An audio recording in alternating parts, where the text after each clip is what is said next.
என் விசுவாசத்தை வர்த்திக்கச் செய்யும் தோற்றுப்போகாத ஜெபங்கள்.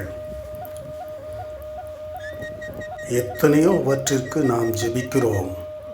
நம்முடைய விசுவாசம் வர்த்திக்கப்பட வேண்டும், விருத்தி அடைய வேண்டும், வளர வேண்டும் என்கிற ஒரு ஜெபம் நம்மிடத்தில் உண்டாயிருக்கிறதா?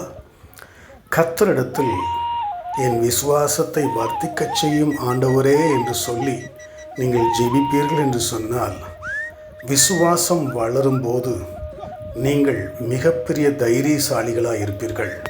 உங்கள் விசுவாசம் வளர்ந்து விட்டால் நீங்கள் எதற்கும் பயப்பட மாட்டீர்கள்.